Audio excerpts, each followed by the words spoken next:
2004 metų gegužės 18. Alpinistas maldavo paskutinių 2 su juo likusių vyrų Evereste nepalikti jo. Prieš 2 valandas jis dar šypsojasi. Kas nutiko per tas 2 valandas, priklauso nuo to, kas pasakoja. Sveiki atvykę į patį kraštą, kur rizika milžiniška, bet niekas nėra tik antraštė. 2003 pabaigoje Vašingtone, Kolumbijos apygardoje, šis vyras, daktaras Nilas Antezana, pasiūlė savo gidui visiškai apmokėtą kopimą į Everestą. Su apmokėtais skrydžiais, įranga ir šerpais. Be to, $10 000 premija, jei abu grįž gyvi namo. Gidas buvo Gustavas Lisė. Jie kartu kopė Anduose, o Gustavo svetainėje buvo parašyta, kad jis įkopė į Everestą 2000 metais. To Nilsui užteko, kad jis patikėtų savo gyvybę jam. Tai buvo jo paskutinis bandymas įkopti į aukščiausią pasaulio kalną. Jis negalėjo žinoti, kad tas gidas vieną dieną taps priežastimi, dėl kurios jis niekada nebegrįš namo. 2004 pavasarį Nilas ir Gustavas išvyko į Nepalą, o alpinistai bazinėje stovykloje stebėjo, kaip šis mažas žilaplaukis vyras lėtai kyla aukštyn ir leidžiasi žemyn Everestu, aklimatizuodamasis. Daugelis jų stebėjosi, ką jis apskritai ten veikia. Kai kurie būtų pasakę, kad jis tame kalne jam išvis ne vieta. Bet vėlgi, daugelis žmonių tą sezoną apskritai neturėjo ko veikti Evereste. 2004 metais bazinė stovykla buvo tapusi labiau betvarkių paribio miesteliu nei ekspedicijos postu. Ta sezoną alpinistai neždavo krovinius į aukštąsias stovyklas, užkasdavo maistą ir deguonies balionus palapinėje su užtrauktuku 26 000 pėdų aukštyje. Ir grįždavo tik tikrajam viršūnės šturmui. Tačiau dažnai rasdavo, kad jų balionai ir maistas buvo pavogti. Kitoje kalno pusėje vienas ekspedicijos vadovas sumušė savo žmoną iki sąmonės netekimo stovykloje, o jo komanda stebėjo ir nieko nedarė. Policijos ten nebuvo. Nebuvo jokių taisyklių, kurių kas nors turėtų laikytis. 2004-aisiais Everestas buvo vieta, kur vienintelis tavo apsaugos garantas buvo žmonių, kuriuos atsivežė su savimi. Charakteris, todėl Nilsas pasiėmė 3 geriausius gidus, kuriuos galėjo nusamdyti už pinigus. 2 patyrę šerpai, Big Dorji ir Mingma, abu jau buvo stovėję viršūnėje anksčiau. Ir jis turėjo Gustavą, savo gidą ir draugą, kuris jį palaikė. Gegužės viduryje prognozės rodė, kad aukštai vėjas rimsta ir atsiveria retas tinkamų orų langas kopti į viršūnę. Taigi, 2004 metų gegužės 17 naktį iš paskutinės stovyklos 26 000 pėdų aukštyje Nilsas Antezana įsijungė galvos žibintą ir pradėjo kopti pasaulio viršūnės link. Viršūnės naktis prasideda apie 10 ar 11 valandą vakaro. Nes kelionė į viršūnę iš 4-osios stovyklos trunka 12 valandų. Jei viskas klostosi gerai, turi ten pasiekti iki priešpiet arba ankstyvą popietę. Ir tada beveik iš karto leisti žemyn, nes tau reikia pakankamai dienos šviesos ir pakankamai likusią deguonies buteliuose nusileidimui. Kiekvienas patyręs alpinistas Himalajose žino, kad viršūnė yra tik pusė kelio. Finišo linija yra palapinė, kurią palikai. Nilsas visą naktį kopė aukštyn, labai lėtai, po vieną žingsnį, vienas įkvėpimas, kol greitesnės komandos jį lenkė tamsoje. Atėjo aušra, rytas slinko tolin. Komandos, kurios pradėjo prieš jį, aplenkė jį bauginančiu greičiu. Tačiau jis nebijojo, būtent taip jis ir buvo suplanavęs. Ir maždaug 2004 metų gegužės 18 dieną apie 10 valandą ryto Nilsas Antezana užkopė paskutinius kelis sniego metrus ir stovėjo Everesto viršūnėje. Jis pagaliau tai padarė. Dabar jis buvo vienas iš vyriausių žmonių, kada nors stovėjusių ten. Vyrui, kuris buvo pasiekęs absoliučią savo medicininės karjeros viršūnę ir ką tik išleido didžiulę sumą pinigų, kad apeitų daugelio metų Himalajų treniruotes, stovėti pasaulio viršūnėje turbūt buvo didžiausias patvirtinimas. Jis nusipirko savo pasaulio rekordą ir ketino juo mėgautis. Dauguma alpinistų viršūnėje praleidžia gal 10 minučių, kad greitai nusifotografuotų pasaulio viršuje prieš leisdamiesi žemyn, nes ten nėra pakankamai deguonies, kad žmogus išgyventų, nesvarbu, kiek esi pasiruošęs ar motyvuotas. nei Nilas. Nilas darė vieną nuotrauką po kitos. Jis grožėjosi vaizdu, kaip vyras viešbučio balkone. Šis 69 metų vyras, kuris visiškai negalėjo sau leisti, kad kas nors nepavyktų. Jis išbuvo viršūnėje 35 minutes, eikvodamas savo labai ribotas deguonies atsargas. Ir neįtikėtina, bet brangiai apmokamas gidas, kurį jis atsivedė, tiesiog stovėjo ir leido jam tai daryti. Galiausiai Nilas davė Gustavo ženklą, kad laikas leisti žemyn. Iš pradžių nusileidimas atrodė būtent taip, kaip ir tikėtumėsi. Gustavas sakė, kad jis pajudėjo pirmyn, patikrino pritvirtintas virves prieš prisisegdamas. Už jo sekė Nilas, atsargiai leisdamasis žingsnis po žingsnio. Du šarpai liko arti ir leidosi kartu su jais, tuo pačiu lėtu, pamatuotu tempu. Viršūnė dingo už jų nugarų, o ketvirtoji stovykla buvo visai čia pat apačioje. Palapinės atrodė kaip geltoni taškeliai begalinėme uolų ir sniego vandenyne. Atrodė, kad ją būtų galima pasiekti galbūt iki pietų. Tačiau kažkur virš uolėtos iškyšos, vadinamos pietų viršūne, praėjus mažiau nei valandai nuo nusileidimo pradžios, tai įvyko. Nilso dešinysis batas nepataikė ten, kur taikėsi. Niekas dar nieko nesakė, nes vis dar nebuvo dėl ko panikuoti. Galbūt Nilsas tiesiog buvo pavargęs. Žinoma, kad buvo. Jis ką tik praleido beveik 12 valandų, kopdamas į aukščiausią žemės tašką. Tačiau dabar kas kelius žingsnius jis sustodavo, atsiremdavo į lazdas ir kelis kartus giliai įkvėpdavo per deguonies kaukę. Ir dabar tie sustojimai darėsi vis ilgesni. Dabar jo svoris pradėjo slysti į šoną, ant pritvirtintas virvės. Tarsi girtas žmogus, nebesuprantantis, kur viršus, kur apačia. Big Dordži ir Mingma priartėjo prie jo iš abiejų pusių. Ir šiek tiek žemiau, kai vienas iš jų prabilo į jį, atsakymas, kurį jis davė, buvo nerišlus ir žodžiai buvo sumaišyti. Jie žinojo, kas vyksta. Nilijo kaukolės viduje, jos smegenys tinko ir išjunginėja dalykus nustatytą tvarką. Pirmiausia, pusiausvyra. Tai buvo batas. Kalba, antra, o sprendimas trečias. O po sprendimo viskas kita. Nilsas buvo klinikinis patologas. Jis dešimtmečius tyrinėjo žmogaus kūną, bet kai jo smegenys pradėjo tinti ir atėmė ordinaciją, jo vienintelė reakcija buvo stipriau remtis lazdomis. Jis vis bandė eiti, tarsi jo silpstantis kūnas būtų tik nedidelis nepatogumas.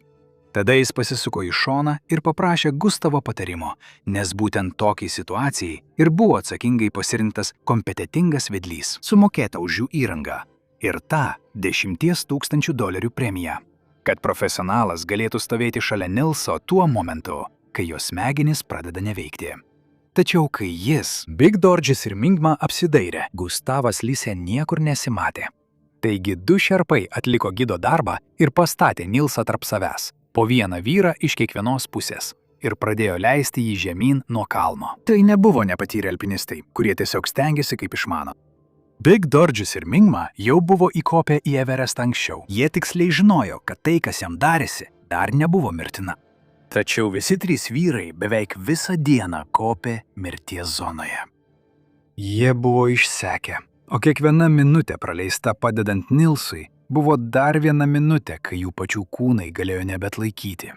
Tačiau jie vis tiek judėjo lėtai, skausmingai ir sutemus. Jie pasiekė šią plačią vietą, dydžio kaip nedidelis kambarys, maždaug 27,5 tūkstančio pėdų aukštyje, kurią alpinistai vadina balkonu. Nepaisant visų jų pastangų visą popietę, jie sugebėjo nusileisti tik 1000 vertikalių pėdų. Ketvirtoji stovykla taip pat buvo daugiau nei 1000 vertikalių pėdų žemiau. Ir ant tos atbrailos Nilsas visiškai nebegalėjo stovėti savarankiškai. Didysis Dordžis ir Mingma turėjo nuleisti jį žemyn, nes jo kojos visiškai nebeklausė. Jo kūnas tiesiog pasiekė ribą po valandų žiauraus kopimo. Ir du su juo buvę šarpai dabar turėjo priimti siaubingą sprendimą. Jie negalėjo nunešti Nilso žemyn kitų ruožų, nes žemiau balkono yra ilga stati sniego nuokalnė. Ir jie abu buvo kopę jau daugiau nei 24 valandas. Jie jau buvo labai, beveik neįmanomai pavargę. Likti su Nilsu per naktį lauke, kai temperatūra siekia -40, taip pat reikštų, kad ant tos atbrailos būtų 3 kūnai, o ne vienas. Tai buvo pasirinkimai. Trečio varianto nebuvo. Nes žmogaus, kurio darbas buvo sukurti trečią variantą, niekur nebuvo galima rasti. Taigi jie padarė tai, ką galėjo padaryti. Jie pasodino Nilsą stačiai sniege. Jo nugara atsirėmė į šlaitą. Jie įsmeigė degonės balionus į ledą šalia jo, taip arti, kad jis galėtų juos pasiekti rankomis. Buvo viltis, kad poilsis ir deguonis galbūt suteiks jam pakankamai jėgų dar kartą atsistoti, pagriebti pritvirtintą virvę ir savo jėgomis nusileisti nuo kalno. Tuo metu Nilso smegenys jau neveikė tinkamai. Patinimas būtų atėmęs beveik visą likusią jo nuovoką. Tačiau kai kuriems dalykams nereikia visiško aiškumo. Jis suprato, ką jie ruošiasi padaryti. Pasak didžiojo Dordžio, Nilsas ištiesė ranką ir sugrebė jiems už kojų. Tada jis pasakė: "Kalnas yra mano namai, nepalikite manęs." Akimirką niekas nejudėjo. Tada Mingma švelniai išsilaisvino, o du šerpai vėl prisisegė prie pritvirtintos virvės ir dingo besitvenkiančioje tamsoje. Nilsas buvo paliktas vienas, 27 500 pėdų aukštyje, kad sumokėtų savo ambicijų kainą. Kažkuriuo metu 2004 m. gegužės 18-ąją Nilsas Antezana mirė sėdėdamas tiesiai sniege. Jo kūnas niekada nebuvo rastas. Ir čia ši istorija turėjo pasibaigti, nes Everesto stovyklos valdžia iš esmės neatlieka mirties aplinkybių tyrimų. Bazinėje stovykloje nėra policijos nuovados. Ten aukštai nėra jokio teismo. Alpinistas miršta aukštai. Sezonas tęsiasi, o rekordų knygoje atsiranda dar viena eilutė. Aukštis, nusileidimas ir kūnas nerastas. Tačiau per artimiausias dienas, kylant ir leidžiantis kalnų, alpinistai vis grįždavo prie vieno paprasto klausimo. To patį klausimą, kurį tikriausiai laikėte galvoje nuo nusileidimo pradžios. Kur buvo Gustavas Lise? Kur buvo žmogus, kurio vienintelis darbas buvo laikyti šalia savo kliento? Ar buvo galima bandyti gelbėti? Ar kitas gidas būtų galėjęs jį pasiekti iki sutemų? Vienintelis būdas atsakyti į tai buvo paklausti paties žmogaus. Ir tai, ką jis pasakė, buvo manipuliavimo faktais meistriškumo pamoka. Istorijos, kuriomis Donas Draperis būtų didžiavęsis. Trumpas nukrypimas. Kiekvieną mėnesį būna istorija, kuri niekada nepatenka į YouTube. Jį ten, jei jos norite. Nuoroda į Patreon žemiau. Taigi, kur mes sustojame? Gustavas Lise buvo stebėtinai nusiteikęs kalbėti apie tai, kas įvyko tą popietę. Iš tiesų, jis apie tai kalbėjo daug. Problema buvo ta, kad kiekvieną kartą pasakodamas šią istoriją, jis niekada nepasakodavo jos vienodai 2 kartus. Viename interviu Gustavas prisiminė, kaip sunkiai sekėsi eiti paskui grupę, išsekęs, vos galėdamas suspėti su šerpais, kai jie bandė nuleisti Nilą žemyn. Kitame, jis sakė, kad prisimena buvęs priekyje, skubėdamas link 4-osios stovyklos, kad paruoštų kelią. Kartais atrodydavo, kad jis anksti netekdavo jėgų, kartais daug vėliau. Net ir ta vieta, kurioje jis išsiskyrė su Nilsu, kito priklausomai nuo pasakojimo. Ne viena iš tų versijų neatrodė neįmanoma. Kiekviena iš jų atskirai buvo įtikinama. Tik alpinistams palyginus šias istorijas viena su kita, paaiškėjo spragos. Tačiau tai savaime nėra joks įrodymas, nes visi žino, kad tavo atmintis virš 8200 metrų yra labai prastas liudininkas. Kiekvienas vyras ant tos keteros buvo nemiegojęs daugiau nei 24 valandas. O kiekvieną akimirką kvėpavo oru, kuriame buvo vos trečdalis deguonies, kurį smegenys paprastai gauna. Tačiau visada yra būdas patikrinti besikeičiančią istoriją. Ir alpinistai, kurie nagrinėja šią istoriją, tuo pasinaudoja. Surandi pasakojimą, kuris nesikeičia, ir viską lygini su juo. Tas pasakojimas, kuris nesikeičia, priklauso Big Dordžiui ir Mingmai. Abu šerpai tai paprastai pasakė. Ir tai niekada nesikeitė. Nilsas pradėjo silpti per 1 ar 2 nusileidimo valandas. Jie vedėsi jį tarp savęs. Jie visą popietę gabeno jį žemyn nuo kažkur virš pietinės viršūnės iki pat balkono. Nė viename pasakojime gidas nepadeda savo klientui. Dodžio versijoje yra viskas, ko nebuvo Gustavo pasakojimuose. G buvo konkreti, ji buvo nuosekli. Tai pagrįsta paprasta aritmetika. Juk reikia nunešti žmogų 1000 vertikalių pėdų žemyn nuo kalno. Ir tą naktį visų kitų buvimo vieta tai patvirtina. Bet tai tiesiog neturėjo jokios prasmės. Kaip profesionalus gidas gali padaryti tokias klaidas? Ne viena klaida, o visa jų grandinė. Leisti 69 metų žmogui stovėti ant viršūnės 35 minutes. Ne vieno pranešimo operacija, kai klientui pradėjo blogėti. Jokio plano, jokios gelbėjimo operacijos, ne vienos žinutės paliktos bent vienam žmogui ketvirtojoje stovykloje. Tai nėra jėgų praradimo momentai. Tai žinių trūkumo momentai. Tokie dalykai, kuriuos net eiliniai vyrukai tiesiog žino. Palauk minutėlę. Kas buvo Gustavas Lisė? Tai klausimas, kurio niekas nebuvo pagalvojęs užduoti prieš kopimą, nes tas vyras turėjo gidų kompaniją, interneto svetainę, pilną Andų ekspedicijų. O jo gyvenimo aprašymo viršuje puikavosi įrašas, kad jis įkopė į Everestą 2000 metais. Tačiau dabar žmonės pradėjo klausinėti. Ir laimiai, apie Everestą meluoti nepaprastai sunku, nes tai viena labiausiai dokumentuotų vietų Žemėje. Taigi, kai alpinistai pradėjo ieškoti Gustavo Lysio 2000 metų kopimų į Everesto viršūnę sezono įrašuose, jie tikėjosi rasti įrodymų. Jie nieko nerado, bet situacija dar blogesnė, nes Everesto viršūnės įrodymas yra nuotrauka viršūnėje. Tai yra galutinis įrodymas, kurio kiekvienas klientas prašo prieš samdydamas.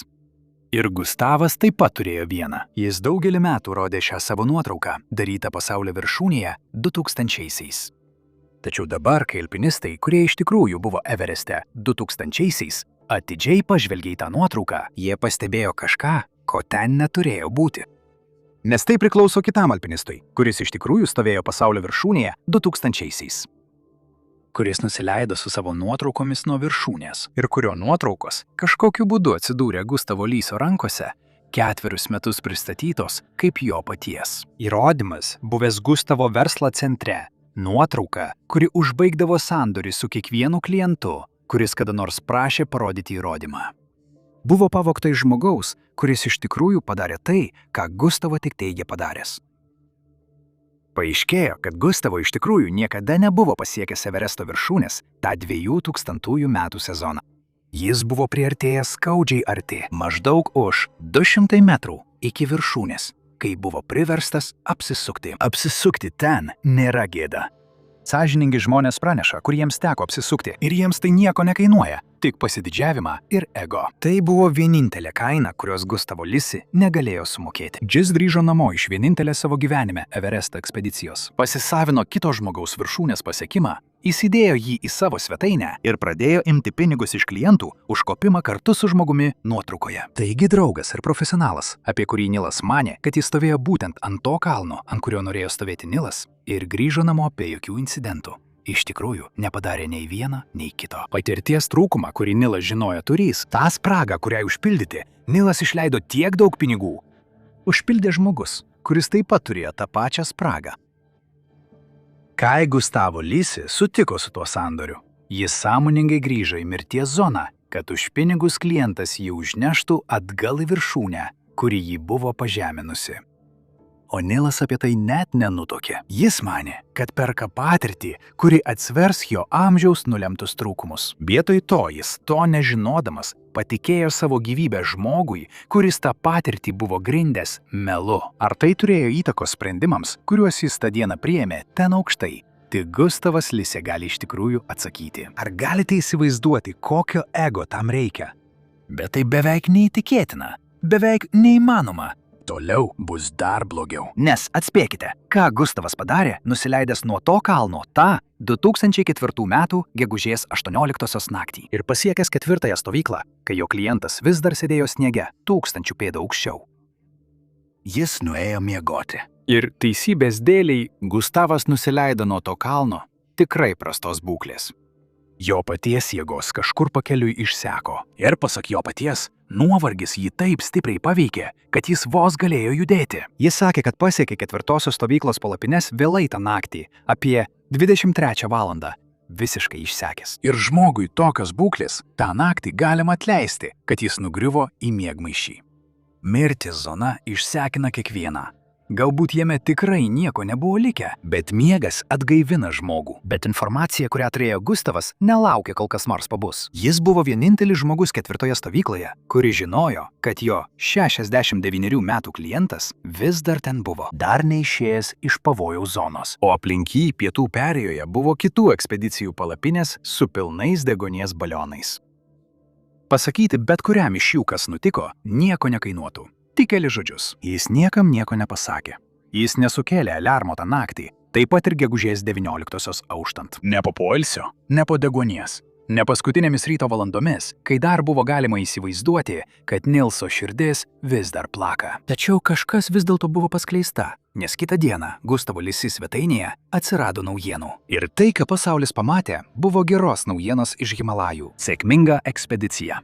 Everesto viršūnės pasiekimas. Jei būtumėte buvęs, ar dar geriau, būsimas klientas skaitantis tą atnaujinimą, jums atrodytų, kad viskas klostėsi būtent taip, kaip turėjo. Gidas vėl atliko savo darbą. Klientas, kurio pinigai finansavo ekspediciją ir kuris vis dar sėdėjo 1000 pėdų aukščiau už 4-ąją stovyklą, sušalęs ir bejėgis, kai buvo paskelbtas tas atnaujinimas, nebuvo paminėtas nė žodžiu. Tarsi jis niekada nebūtų egzistavęs. Tačiau Gladys akise jis tikrai egzistavo. Gladys Antezana buvo ištekėjusi už Nilso 38 metus. Ir per 38 metus, dirbdami ir įveikdami kiekvieną kalną, kuris pasitaikė jų kelyje iki šio, jie buvo susitarę, kad jis imsis pavojingų dalykų. Ir kai tik jis bus saugus, suskambės telefonas. Jis niekada to nebuvo sulaužęs. Per beveik 40 mečius. Nė karto. Ta savaitę Gladys gulėjo ligoninės lovoje Baltimorėje, sveikdama po nedidelės operacijos. Taigi, gegužės 18-ąją ji gulėjo ten ir mintyse skaičiavo laiko skirtumą. Jei jis pasiektų viršūnę ten ryte, vakare jau būtų grįžęs į stovyklą. Tai reiškia, kad jis turėjo greitai paskambinti. Tada baigėsi 18-oji. Atėjo ir praėjo 19-oji. Galiausiai telefonas suskambėjo praėjus 2 dienoms po viršūnės pasiekimo. Ir balsas ragelyje nebuvo jos vyro. Tai buvo stiprus, šiurkštus balsas, kuris jai pasakė, kad jos vyras pasiekė pasaulio viršūnę. Kad jis ten viršuje buvo be galo laimingas, bet kažkas nutiko ne taip, leidžiantis žemyn, ir Nilas negrįžo į stovyklą. Balsas pasakė, kad jo nebėra. Tada, tame pačiame skambutyje, jis paklausė, kur jis turėtų įsiųsti jos vyro daiktus. Tai buvo viskas, ką turėjo Gladys. Jokio kūno ar paaiškinimo, kuris būtų logiškas. Tik pažadas, kuris galiausiai buvo sulaužytas. Daugumai šeimų tuo viskas ir baigėsi, nes ką iš tikrųjų gali padaryti? Be kūno nėra ir laidotuvių. Nėra policijos protokolo ten, kur nėra policijos. Everestas tau uždaro duris, o visa industrija už jų tik gūžteli pečiais. Kalnas pavojingas. Jis žinojo, kuo rizikuoja. Ir Gustavas būtų įsisukęs nuo visko, kas ten įvyko. Jei ne Fabiola Antezana. Fabiola buvo Nilso duktė. Ir praėjus vos kelioms dienoms po to skambučio, ji jau sėdėjo lėktuve į Katmandu. Nes Fabiola 6 savaites nesėdėjo namuose nežinioje laukdama. Ji visos ekspedicijos metu gaudavo žinių iš savo tėvo. Ir kažkur tomis savaitėmis paslėpta tarp kasdienių jos gyvenimo naujienų ir paskutinio didžiojo tėvo kopimo nuotykio įslinko kažkas kita. Dalykai tarp Nilso ir Gustavo nesiklostė taip, kaip turėjo klostytis. Ir jos tėvas ją informuodavo. Dabar savaime tai beveik nieko nereiškia. Klientai ir gidai per kiekvieną ilgą ekspediciją ima vieni kitus erzinti. Tai nebuvo toks dalykas, dėl kurio mestame ekspediciją. Bet tai turėjo lemiamą reikšmę tam, kas įvyko vėliau. Nes kai pagaliau Gladys sulaukė užuojautos skambučio, visi kiti žemėje išgirdo apie alpinistų tragediją. Fabiola girdėjo kai ką kitą. Ypač kai tas pats gidas, su kuriuo jos tėvas turėjo problemų, nusileido be jo. 2 dienas slėpė šią žinią. Ir dabar keistai skubėjo išsiųsti jo daiktus. Todėl ji nebuvo pasiruošusi tuo apsiriboti. Ji turėjo sužinoti, kas nutiko. Pirmiausia, ji patikrino ekspedicijos dokumentus ir tai atskleidė pirmąjį atradimą. Jos tėvo mirtis jau buvo užfiksuota kaip įprastas mirties dėl aukščio atvejis. Jokio tyrimo nepradėta, nieko neplanuojama. Nepalo vyriausybė su Nilso Antezana buvo baigusi reikalus dar prieš jo dukros lėktuvui nusileidžiant. Todėl ji kreipėsi į žmones. Ji pradėjo ieškoti bet ko, kas tą sezoną buvo kalne. Tačiau sezonas jau buvo pasibaigęs, o liudininkai įsisklaidė po 14 šalių. O tie, kuriuos jį galėjo pasiekti, ten turėjo savo karjeras, kurios neišgyvena, jei liudijai prieš gidus. Žmonės buvo mandagus ir labai apgailestavo dėl jos netekties, bet jie sakė labai mažai, išskyrus Šerpos pasakojimą ir Gustavo besikeičiančias istorijas. Tačiau net kai Katmandu nebebuvo iš ko gauti informacijos, jie savo klausimus siuntė žurnalistams ir tyrėjams alpinistų bendruomenėje.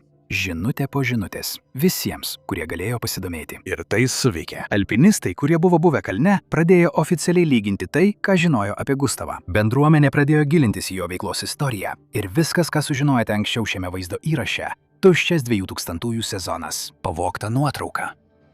Verslas, pastatytas ant kito žmogaus įkopimo į viršūnę, iškilo viešumon, kur ne vienas būsimas klientas to negalėjo nepastebėti. The Washington Post žurnalistas kelis mėnesius valandų tikslumu atkūrė ekspedicijos eigą. Ir Michaelas Scottas, Pulitzerio premijos laureatas žurnalistas, kuris tą patį sezoną pats kopė į Everestą, šią istoriją pavertė savo knygos apie tai, kuo tapo kalnas, pagrindinė tema. Kelias, kuriuo ėjote šiame vaizdo įraše, yra jų darbo rezultatas. Visa tai pradėjo dukra, neturinti nei ženklelio, nei jurisdikcijos ir neturinti kūno, kurį galėtų palaidoti, kuri nusprendė, kad kalnas yra pavojingas. Tai nebuvo atsakymas. Taigi, kai yra tokie aiškus įrodymai, pagalvotumėte, kad tai paprasta byla, tiesa? Gustavas turėjo būti suimtas ir apkaltintas kuo nors – aplaidumu, apleidimu arba bent jau sukčiavimu. Štai kas iš tikrųjų įvyko. Jėgau.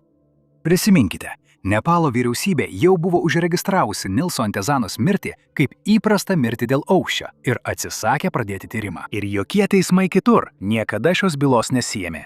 Na, nes jokie teismai kitur ir negalėjo. Trumpam panagrinėkite jurisdikciją ir pamatysite spastus. Gidas buvo argentinietis, klientas buvo amerikietis. Mirtis įvyko Nepale, 27 500 pėdų aukštyje. Vietoje, kurioje joks tyrėjas niekada nestovės, kur įrodymai įšalė į keterą, kurios niekas lengvai nepasieks. Gustavas Lisi tiesiog nuėjo. Ir jis grįžo į darbą. Daugelį metų po to Gustavas Lisi vedė mokančius klientus į Pietų Amerikos kalnus. Nauji klientai, kurie tikriausiai atsidarė svetainę, perskaitė gyvenimo aprašymą ir pasitikėjo prieš juos stovinčių vyrų, kaip ir Nilsas. Nes pasaulyje be teismų vienintelė bausmė yra viešumas. Tarp alpinistų jo vardas tapo visko, kas bloga nereguliuojamame alpinizme sinonimu. Alpinistai forumuose atvirai klausė, kaip šis vyras vis dar gali dirbti, kaip jis vis dar gali būti gerbiamų alpinistų klubų nariu. Ir atsakymas kiekvieną kartą buvo toks pat, kokį Nepalas davė Fabiolai. Niekas neturėjo įgaliojimų jo sustabdyti. Vienintelė patikra aukštikalnių gidų veikloje yra ta, kurią pats atlieka klientas. O klientai neskaito alpinistų forumų. Jie skaito interneto svetaines. Sistema, kuri nesugebėjo nubausti Gustavo Lisi, yra ta pati sistema, kuri išvis leido jam apskritai dirbti gidu. Ji niekada nepasikeitė. Ir kai Antezanos šeima tiesiogiai stojo į akistatą su Gustavo Lisi, jis pasakė vieną iš pačių skandalingiausių dalykų apie visą šią nelaimę. Jis neigė apskritai kada nors buvęs Nilso gidu. Pasak Gustavo, jis buvo tiesiog Nilso draugas, kuris atsitiktinai dalyvavo toje pačioje ekspedicijoje. Vyras, kuriam Nilsas skrido per pusę pasaulio patikėti savo gyvybę, vėliau tvirtino, kad niekada nebuvo jo gidas. Tiesiog draugas, kuris atsitiktinai buvo ten. Niekas niekada nebuvo apkaltintas dėl to, kas nutiko Nilsui Antezanai. Praėjus 12 metų, kitas alpinistas įžengė į tą pačią mirties zoną, vedinas to paties troškimo įrodyti kažką pasauliui. Tik šį kartą joks gidas nebūtų šalia, kad prisiimtų kaltę. Toliau ši istorija.